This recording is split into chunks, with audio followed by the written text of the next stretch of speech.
Bueno, hola. Yo les quise hacer algunos comentarios sobre en qué vamos con la ley 18 y 19. Si bien es cierto, una de las cosas más importantes que se dio en el año 2016 fue la expedición de la ley 18 y 19. Para su implementación, muchas de las modificaciones introducidas, que si bien es cierto, la ley 18 y 19 se dijo no era una reforma tributaria estructural, se introdujo profundos cambios en la tributación en Colombia. Entonces, para que entraran a operar, se requerían unos reglamentos por parte del gobierno nacional para así poder entender cuáles eran esas nuevas obligaciones que uno como contribuyente tenía. Entonces, en este sentido, vimos que el gobierno nacional no fue muy juicioso a la hora de expedir toda la reglamentación asociada, toda vez que solo hasta final de año fue que logramos ver muchas de las disposiciones para lograr entender cuáles eran mis obligaciones en esta materia.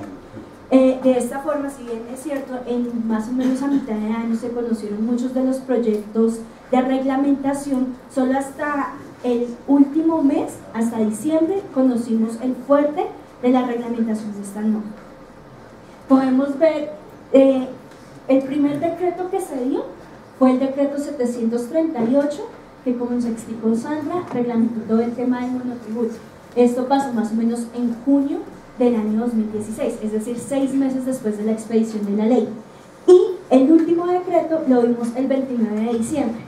Y acá una reflexión que a mí me pareció algo sorprendente cuando estábamos revisando el estatus de reglamentación. El primer decreto de diciembre fue el 2150 y el último fue el 2250, que fue el que nos explicó Sandra con todo el régimen de personas naturales.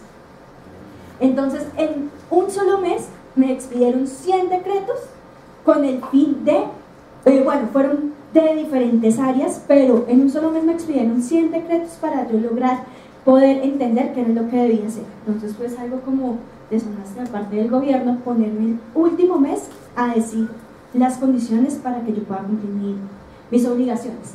Acá rápidamente lo que les traemos es un recuento de cuáles son esas reglamentaciones que salieron. Quisiéramos hacer una reflexión sobre el decreto 2150, que es el que reglamentó el régimen tributario especial.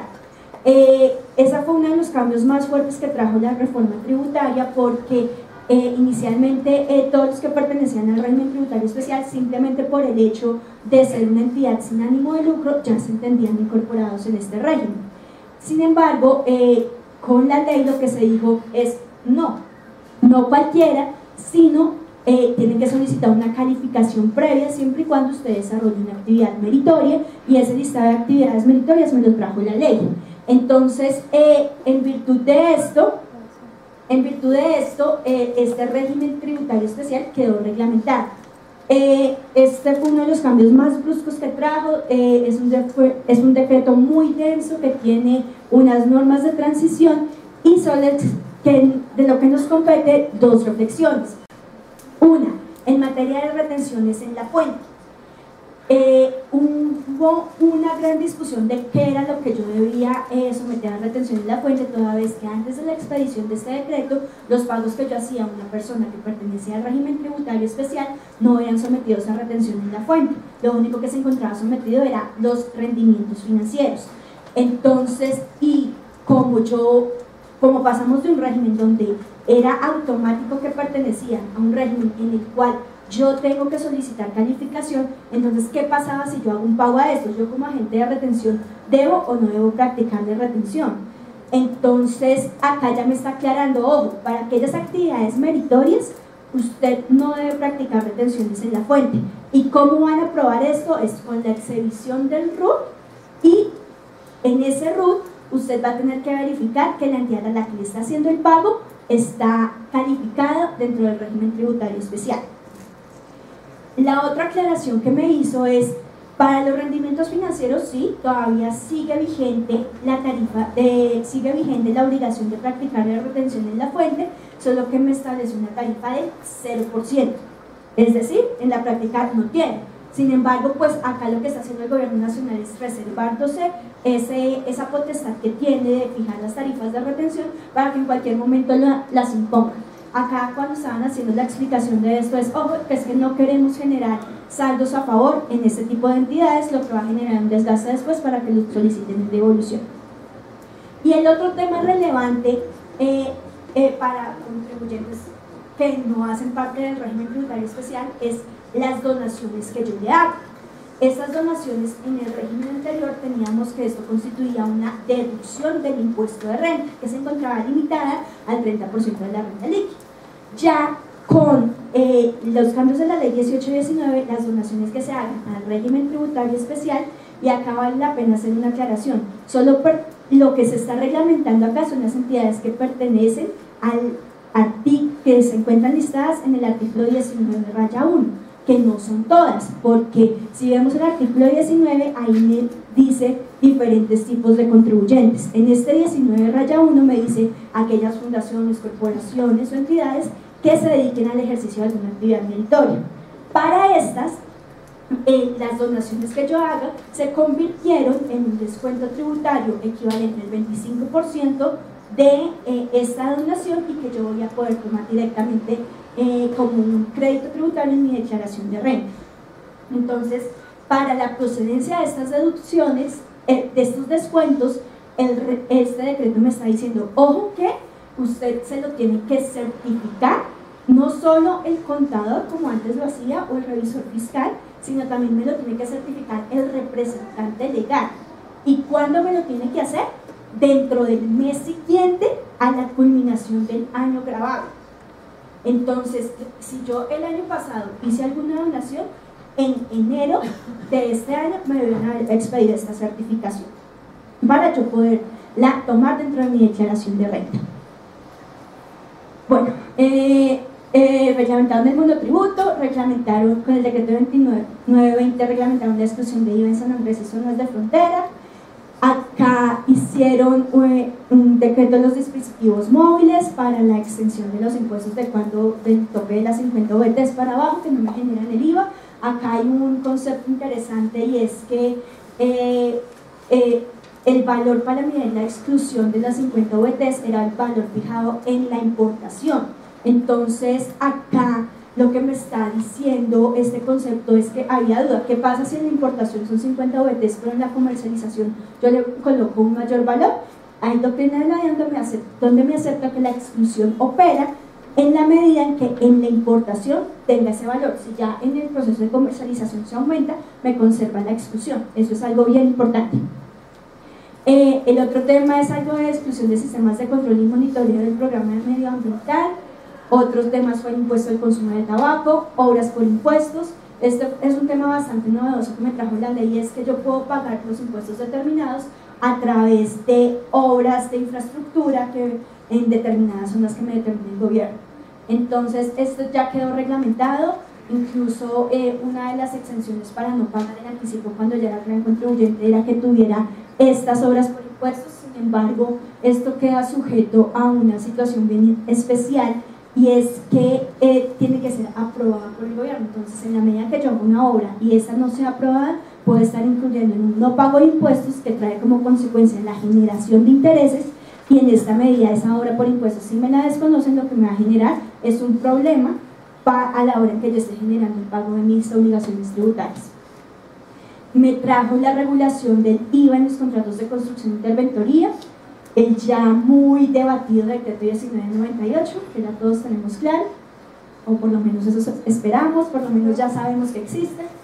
El decreto de cobro coactivo, porque recordemos que con la ley 18 y 19 acá lo que se hizo fue de que se les dio unas facultades especiales a la DIAN para depurar su cartera y decir cuáles eran las medidas que va a tener para poder hacer todo el proceso de aprehensión y liquidación de los créditos que tenía, cómo iba a ser todo el proceso de remate. Entonces acá me está regulando cuál va a ser ese procedimiento que debe seguir y cuál va a ser la baja de las cuentas, que ya le sale más caro cobrar a la DIAN alguna deuda que lo que le sale pues castigar.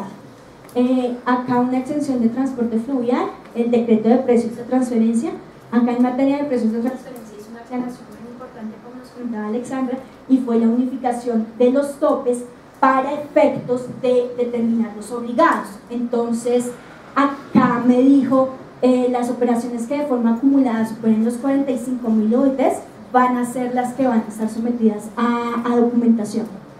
El decreto 2143 que me habla del IVA de las neveras, uno creía que eran todas las neveras, no, eran solo las de sustitución, entonces yo tenía que llevar mi nevera vieja y la nueva sí iba a quedar sometida a esta tarifa del 5%. El decreto 2198 que me reguló el tema de las bolsas plásticas, acá uno de los temas más importantes es cómo aquellas bolsas que por su componente de biodegradabilidad no lo van a generar. Entonces para eso se necesitaba como un certificado del Ministerio de Ambiente que me dijera que el polietileno que yo estoy utilizando va a tener ciertos componentes que no son tan dañinos para el medio ambiente. Eso no me va a generar ese impuesto a las bolsas plásticas, y esto fue lo que quedó regulado, cuáles son las condiciones para que me opere esta no generación del impuesto. Esto me quedó regulado en el resto de decreto.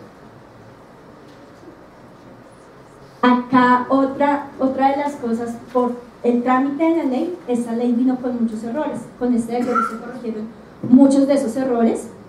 Se reglamentó el impuesto nacional de carbono, se reglamentó el decreto 1650 de la SUMAC. ¿Qué es esto? Que son las zonas más afectadas por el conflicto armado. Se estableció algunos beneficios como los que traía la ley 1429 de progresividad en el pago del impuesto de renta. En esta medida acá me está reglamentando cuáles son esas zonas y cuáles son los requisitos que yo debo cumplir para lograr tener este beneficio.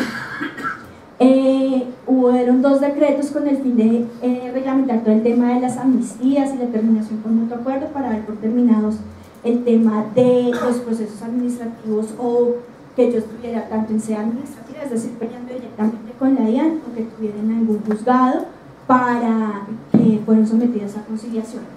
El decreto 2250 que nos explicó Sandra, con todo el tema del régimen de impuesto de renta cedular, en incentivo para inversiones en hidrocarburos y minería, y el decreto 2205 del descuento por inversiones en control y mejoramiento del medio ambiente.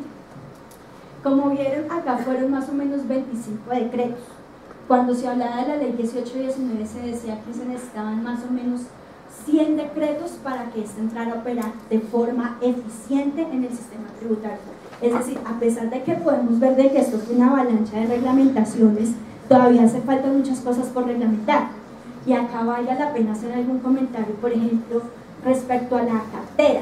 El artículo 145 fue modificado y me decía que son deducibles las provisiones, antes me decía provisiones, ahora me dice deterioro, en las cantidades que señala el reglamento.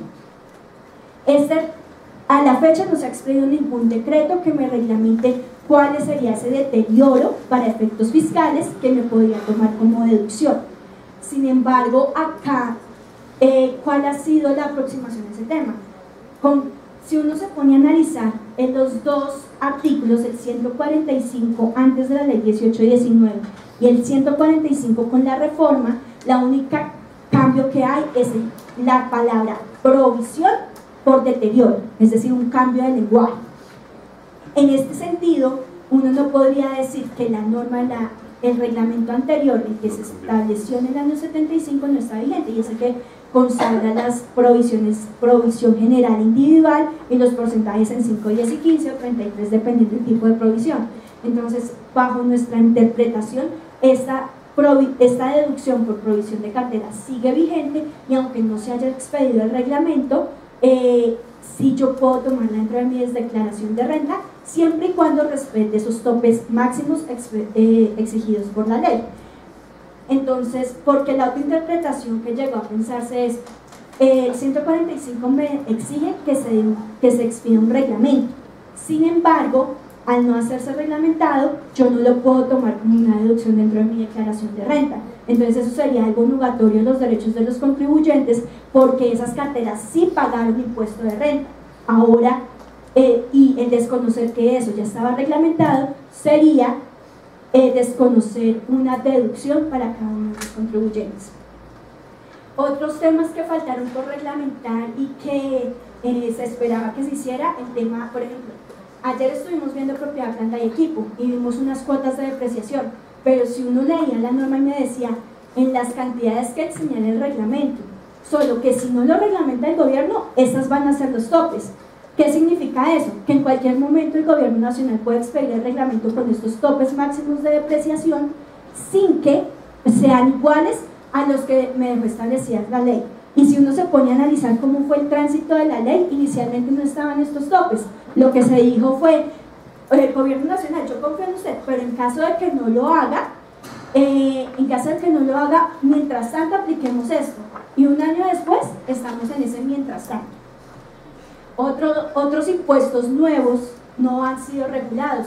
Todo lo que tenía que ver con la Contribución Nacional de Valorización, todo lo que tenía que ver con el impuesto al cannabis medicinal, lo que tenía que ver con otros impuestos que, por ejemplo, la renta exenta para las constructores de vivienda de interés social. Ahí habían dos beneficios, uno para los que vendieran y otro para los que hicieran la primera venta de estas viviendas. Entonces, los que vendieran predios para la construcción de vivienda de interés social tienen una exención en el impuesto de renta, así como la primera venta de estas viviendas de interés social. Esto tiene una exención que aún no ha sido reglamentada. ¿Qué pasó con los que ya en este primer año hicieron esas operaciones? Pues no saben las condiciones para que opere esa exención. Otros descuentos y otras deducciones especiales, acá vimos solo una, pero también hay otras del descuento por inversiones en control y conservación y mejoramiento del medio ambiente, pero había otras, por ejemplo, todo lo que tenía que ver con el tema de innovación y desarrollo, todo eso estaba sujeto a reglamentación y no ha sido reglamentado. Con todo esto, ¿qué es lo que nos quería hacer la reflexión? Ojo, que si bien es cierto, tenemos muchas preocupaciones, todavía sigue quedando otras donde todavía estamos en un limbo jurídico de que toca aplicar el mejor criterio y las mejores herramientas y hacer un análisis contextualizado de la norma para poder llegar a entender cuáles son mis obligaciones como contribuyente. Bueno, otra de las cosas novedosas que me trajo la ley 1819, bueno, no tan novedosa, pero que sí fue más profundo, fue el tema de factura electrónica. En Colombia este tema no ha sido algo novedoso, desde el año 2005 tenemos regulaciones, pero solo hasta con la expedición de esta norma se está dando el paso a la masificación, porque antes teníamos un sistema donde los que querían aplicar factura electrónica lo hacían, es decir, eran obligados voluntarios. Pero entonces, ¿qué es la factura electrónica? Ante todo es una factura. Eso significa que tiene los mismos efectos tributarios que una factura en papel. Este ha sido como uno de los grandes retos a la hora de adoptar este sistema, porque en la conciencia generalizada está que un documento electrónico no tiene la misma validez que un documento físico. Entonces esto ha sido como el principal hito de resistencia para cambiar esta adopción o para poder llegar a masificar este sistema. En otros países ya nos llevan años de ventaja, por ejemplo en México ya lo tienen implementado y han logrado demostrar que presenta grandes beneficios tanto para los obligados a facturar como para la administración, porque dicen que para los obligados es un sistema mucho más barato poder facturar electrónicamente que lo que usted hace ahora en papel, y para la administración porque le permite mejorar sus programas de fiscalización, tanto en materia de ingresos para los que generan las facturas, como en materia de costos y deducciones para quienes lo reciben. ¿Qué diferente tiene la factura electrónica? Tiene un código único de factura electrónica CUFE, que es un campo adicional que contiene un valor alfanumérico con datos de la factura y clave de control integrado para la DIAN. ¿Qué se ha dicho de esto? Que va a ser como una especie de código QR que va a tener la factura, y con la lectura de este se va a poder validar si es una factura electrónica expedida con todos los requisitos de la ley. ¿Quiénes están llamados a implementarla? Y acá es donde viene la masificación que me introdujo la reforma tributaria, porque inicialmente eran obligados voluntarios, ahora son aquellos primero seleccionados por la DIAN. El año pasado, a finales del año pasado y a inicios de este año han emitido 2 resoluciones donde me dice quiénes son los obligados. Primero, quienes ya aplican el sistema de facturación electrónica, entonces bien, hasta ahí nada novedoso, Ya luego vino, no, los grandes contribuyentes, es decir, en este momento cualquier gran contribuyente se encuentra obligado a establecer este sistema de facturación electrónica. Sin embargo, esta norma de los seleccionados por la DIAN tiene una vigencia en el tiempo diferente, y es, ojo que usted tiene, desde el momento en que lo seleccione, usted tiene 3 meses para hacer todo el proceso de habilitación. Después de esos 3 meses, usted ya está obligado a expedir la factura, pero yo solo lo puedo sancionar dentro de los 3 meses siguientes a los pasos de los primeros 3 meses. Es decir, yo quedo obligado a partir del mes 3 meses y un día, pero solo lo puedo sancionar después de que han pasado 3 meses adicionales, es decir, 6 meses después. En la resolución que salió en febrero de este año, lo que nos decían es, esa resolución va a empezar a regir a partir de junio, es decir, los 3 meses siguientes serían hasta septiembre. Entonces, a partir de septiembre del 2018 vamos a ver que estas personas ya deben estar operando factura electrónica plenamente. Si no lo hacen, lo que le puede hacer la DIAN es un cierre del establecimiento. Ahora, la ley 1819 me dijo que iban a quedar obligados a expedir factura electrónica a partir del 1 de enero del 2019 los responsables de IVA y los responsables del impuesto al consumo, es decir, la generalidad de los contribuyentes. Y pues otros obligados son los voluntarios, es decir, aquellos que voluntariamente quieran expedir factura electrónica por las bondades que representa, lo pueden hacer desde el momento en que cumplen los requisitos.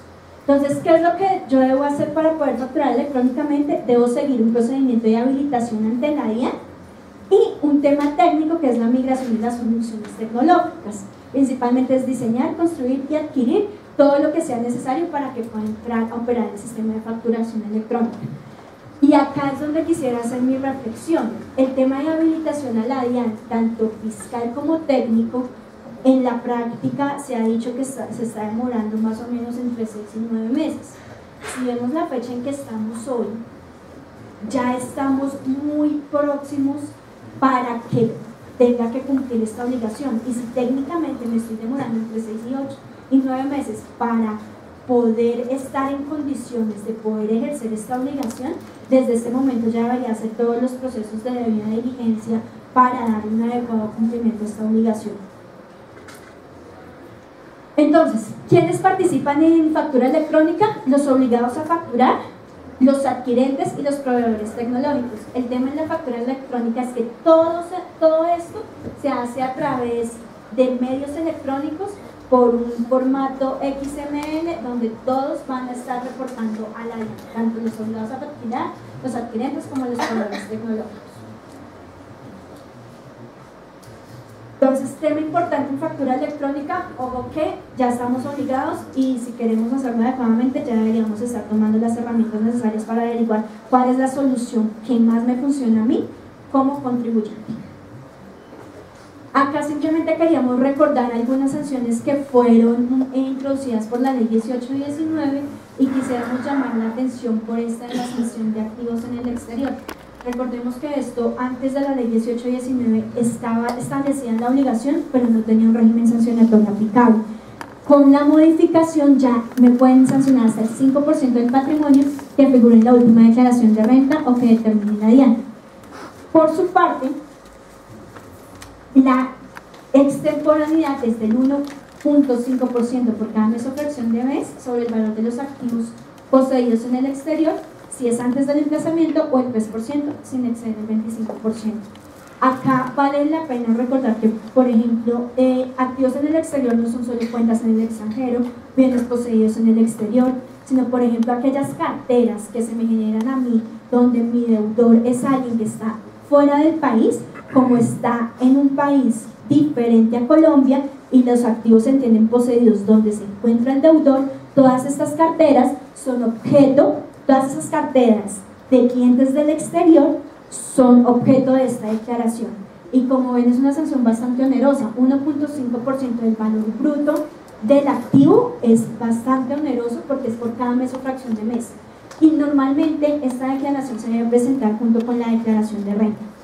Entonces, este es un tema importante que no ha tenido ninguna modificación durante este año, pero que sí quisimos resaltar. Otra sanción muy relevante y que tuvo un cambio fuerte con la ley 1819 fue la sanción por no enviar información o enviarla con errores. Esta sanción tuvo una variación diferente, si bien es cierto siempre ha existido. En el régimen anterior te podían sancionar hasta con el 5% del valor de las inversiones de la información omitida y con un tope de hasta 15.000 VTs, una cifra cercana a los 400 millones, casi 500. Entonces, y solo me lo imponían en la medida en que la administración podría demostrar un daño en su recaudo, es decir, la administración tenía que hacer un proceso de análisis y solo en la medida en que pudiera determinar que mi conducta sancionable le produjo una afectación a su recaudo, era que me podían imponer la sanción. Ahora hubo un cambio de paradigma. Ahora lo que tenemos es que me estableció claramente cuáles son los hechos sancionables, que es no suministrar la información tributaria exigida, y me le puso una sanción del 5%. Suministrar la información tributaria exigida en forma errónea, 4%. Y suministrar la información tributaria exigida en forma extemporánea, 3%. Muchas veces uno creía, no, yo la mando tarde y no liquido ninguna sanción. Pero ahora, si me pongo y aplico en estricto rigor esta norma, vemos que esta puede ser una sanción bastante onerosa. Una de las situaciones que se presentaba cuando uno hacía el análisis de la sanción era, bueno, ¿qué pasa cuando yo estoy reportando medios magnéticos y en muchos formatos me pide la misma información? Por ejemplo, en el formato de ingresos yo tengo que reportar todo el valor bruto de mis operaciones. En el formato de retenciones en la fuente yo informo, sí, la retención en la fuente, pero también informo la base que fue sometida a retención. Normalmente son los mismos ingresos. Entonces, ¿cuál era la información que yo debía tener en cuenta? Porque acá me decía, toda la información, sobre el 5% sobre la información no suministrada. Yo que no suministré ambos formatos, no suministré el 1003 ni el 1008. Entonces, ¿cuál era la base para calcular esta sanción? Entonces, en estricto sentido, uno pensaba que sobre toda la información, porque acá me está diciendo sobre la información no reportada. Ya con este concepto la DIAN aclara esta situación y me dice que solo se va a tener en cuenta una vez esa información. Por ejemplo, en este caso, no, solo la base de los ingresos, si ya lo tuvo en el 10, si no me reportó ambos formatos, yo solo voy a tener en cuenta una operación. Y acá acude a un principio del derecho sancionatorio, y es que yo no puedo tener dos penas por el mismo hecho sancionado.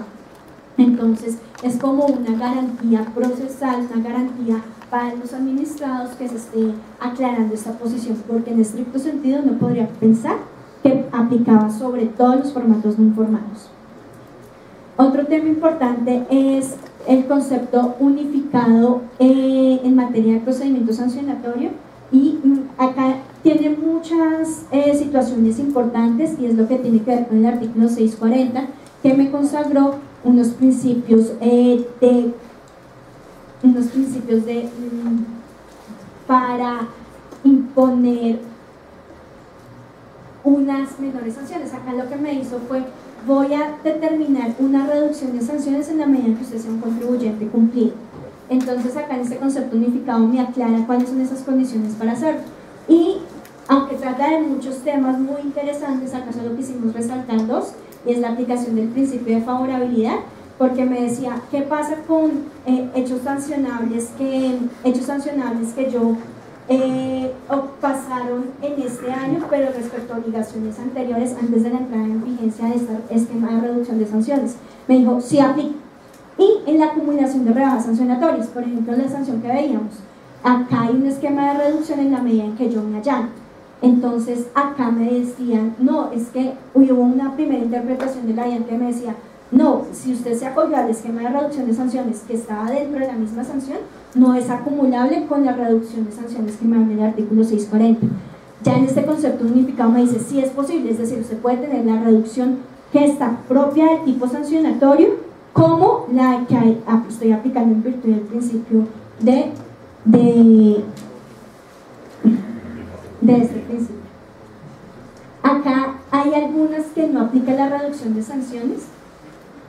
Y finalmente, para el tema de las excepciones al régimen general, si la ley 1819 me trajo unos servicios que se consideran excluidos. Y en materia de servicios digitales me consagró estas 3 exclusiones. Acá la reflexión es, en este concepto unificado ya me aclaran cuál es la aplicación para este tipo de exclusiones en el impuesto. ¿Qué pasa? Si uno se pone a leerlos, uno como contribuyente desprevenido no va a entender nada, porque esto es tema netamente técnico. ¿Qué es computación en la nube? ¿Qué es software para la generación de contenidos digitales? ¿Qué es servicios hosting? Todo esto es un tema eminentemente técnico y así creemos que lo está entendiendo la DIAN, porque en estos conceptos digo, señores Ministerio de las Telecomunicaciones, ¿cuál es la definición de eso para darle alcance a estas exclusiones? Es decir, si yo estoy en alguno de estos supuestos, lo que debo hacer es, señores de tecnología, miren, tengo esta operación, clasifican alguna de estas exclusiones y solo con el aval técnico de estas personas es que nosotros podemos considerar que estamos incluidos dentro de esta exclusión. Solo una aclaración adicional, los servicios de educación virtual para el desarrollo de contenidos y la adquisición de licencias de software para el desarrollo comercial de contenidos digitales estaban sometidos a reglamentación para que empezara a regir la exclusión. Esta reglamentación en efecto fue expedida en agosto del año pasado. Entonces esto durante el primer semestre del año no aplicó. Sin embargo, esto es lo que tiene que ver con suministro de páginas web, servidores hosting, computación en la nube, no estaba sometido a reglamentación. Inicialmente la posición de la DIAN fue para que opere tiene que haber sido reglamentado por el Ministerio. Sin embargo, ya después modeló esa posición y dijo, no, es que la ley no me está diciendo eso. Entonces, desde el 1 de enero del año 2017, esta exclusión está vigente. Eso era lo que quería comentarles. Muchas gracias por su atención.